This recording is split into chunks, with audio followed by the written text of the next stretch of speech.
Edhe pse kombi dhe populli shqiptar është ngritur këmbë kundër tija, të realizojë dhe objektivat fundore që vënë në pikpyetje ekzistenciale Shqipërinë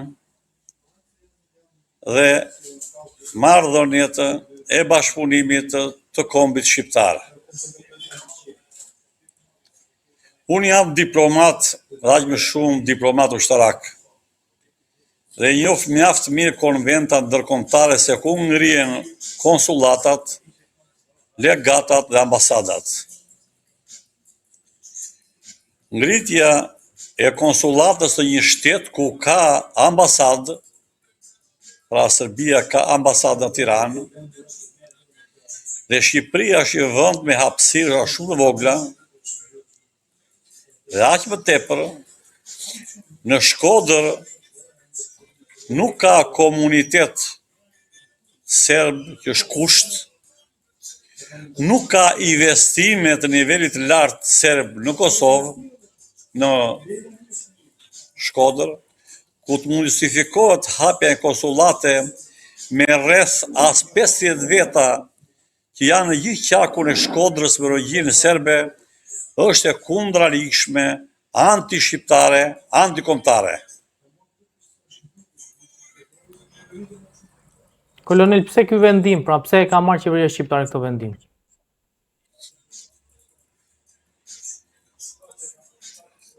Ri, lexoj, reflektoj dhe shikoj gjitha zhvillimet që po kalon Shqipëria dhe bota shqiptare.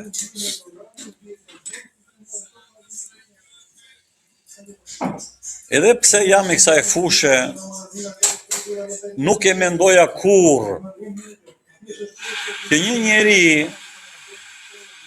që ka paguar nga taksa paguesit shqiptar pa kryeministri i Shqipërisë nuk është më ai, është formalisht, do vazhdon dhe këtë revansh të gjithanshëm, politik, ekonomik, diplomatik dhe ushtarak që ka vënë në pikpyetje ekzistenciale Shqipërisë.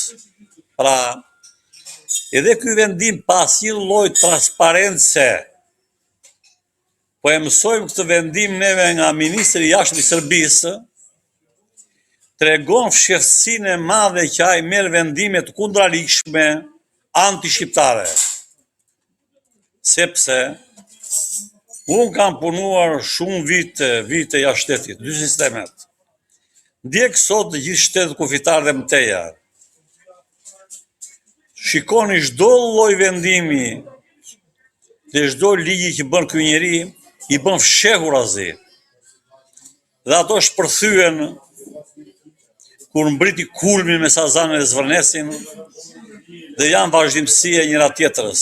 Pra, ne kemi bëjmë një strategji politike të këtij kryeministri, i cili ka braktisur aleatët strategjik me në krye Amerikën, Turqinë dhe aq sa është strategjike Italia, dhe bashkëpunon me ato shtetet të cilat të kanë objektivat e tyre për vazhdimin e realizimit të qëllimeve strategjike me në krye Serbinë dhe pjesërisht me Greqinë.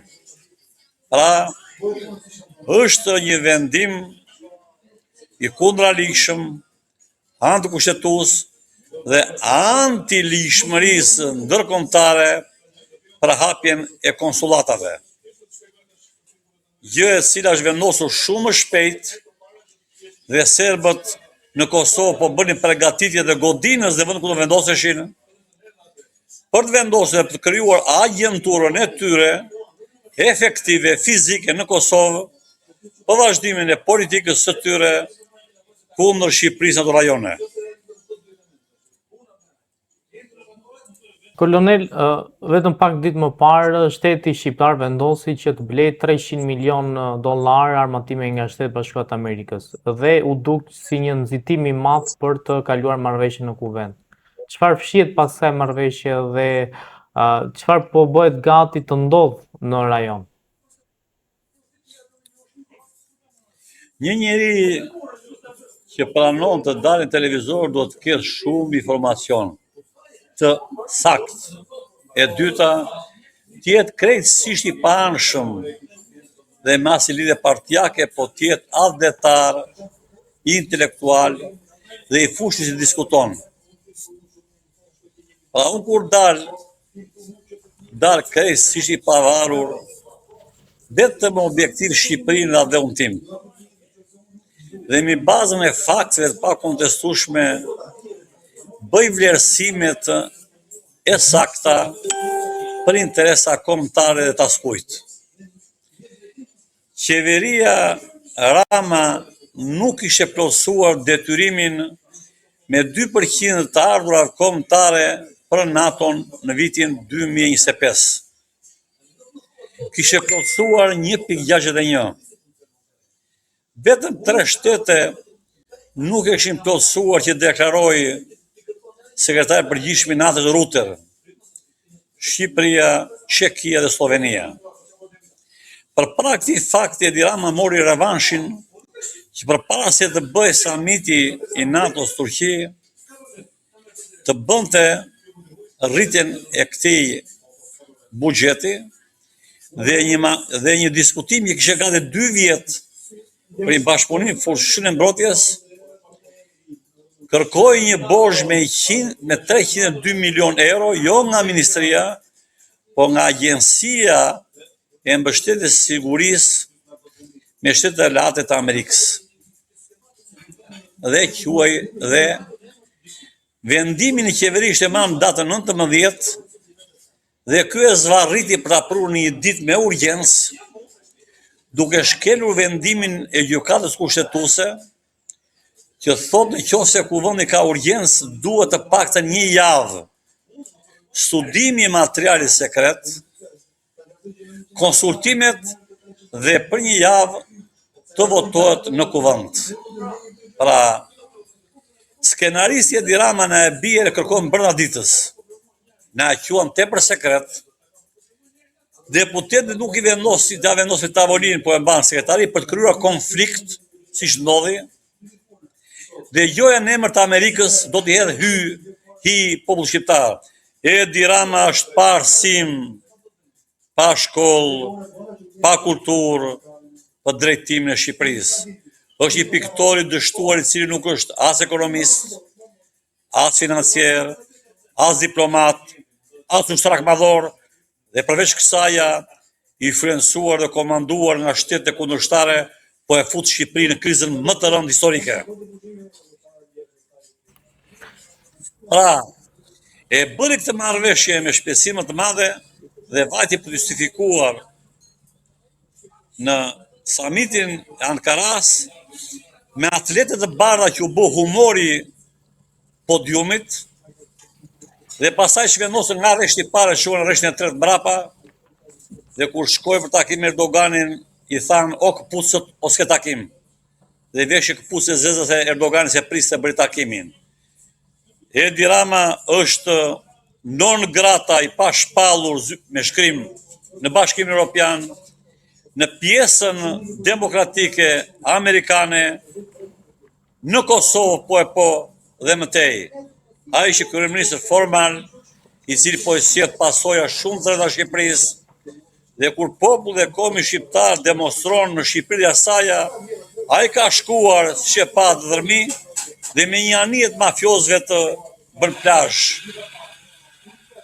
A e kuptoni çfarë mungese përgjegjësie ka ky njeri? Kur populli shqiptar është ngritur këmbë kundër tij, kundër politikave të tij, dhe sa ai shkon e bën plazh në dërmi.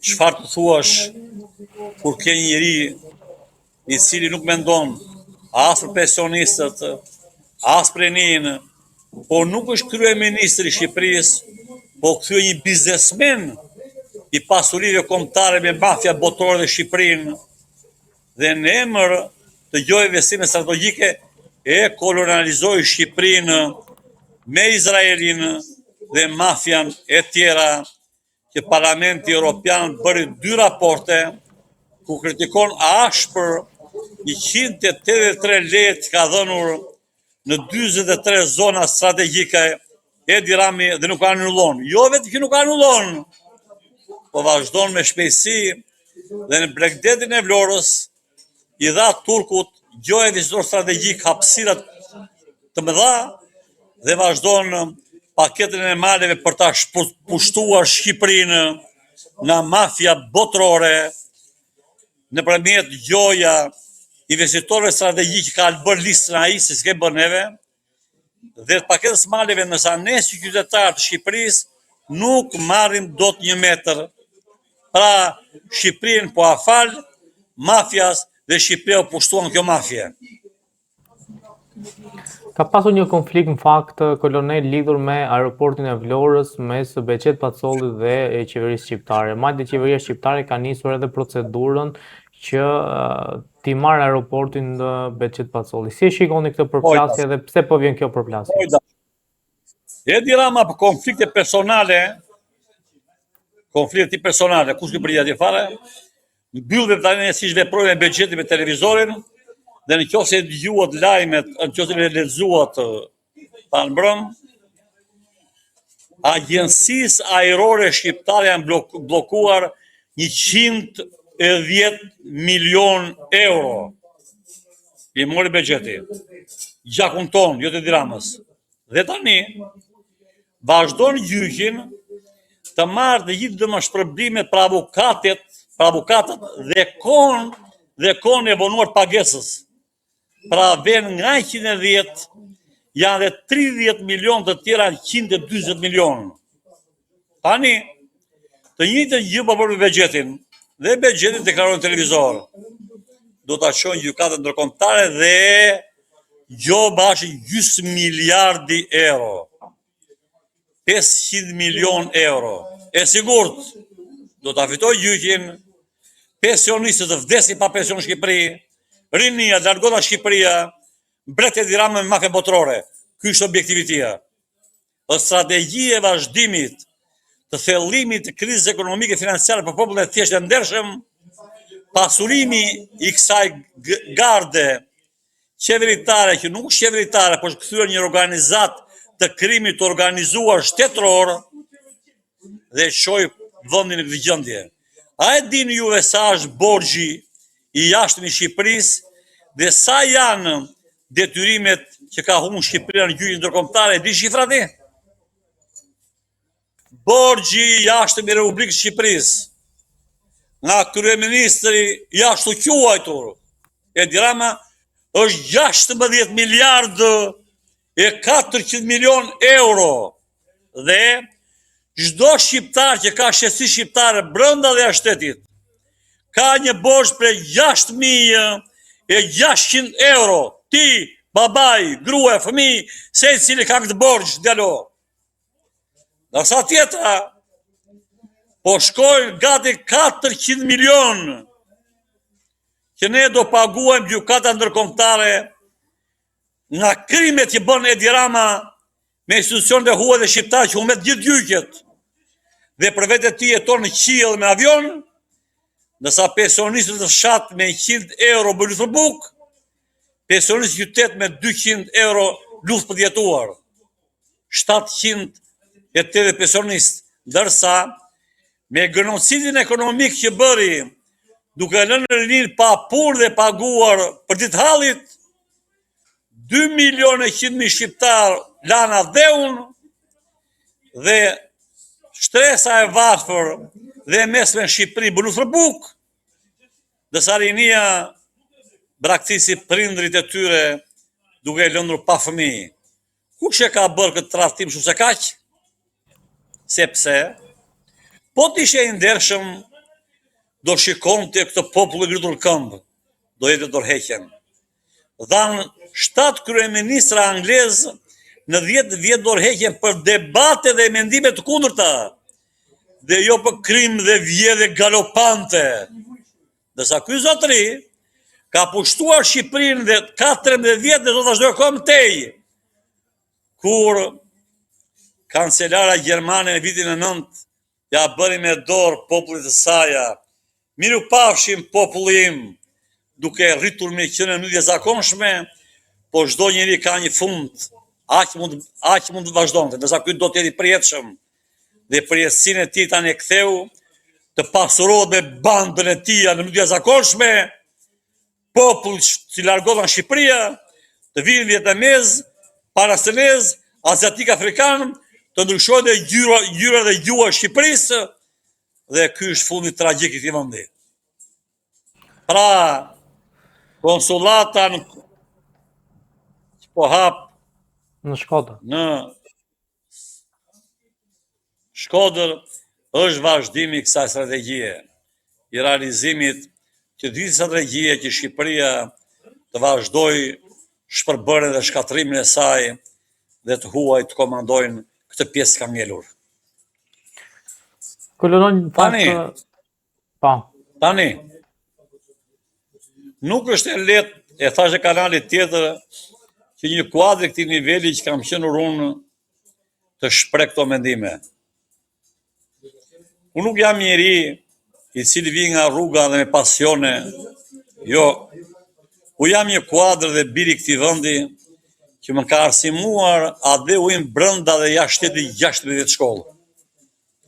Që kam punuar në zbulimin strategjik 9 vjet për mbrojtjen e adheut jashtë shtetit dhe 7 vjet atashi ushtarak i parë në rrugën e Turqisë.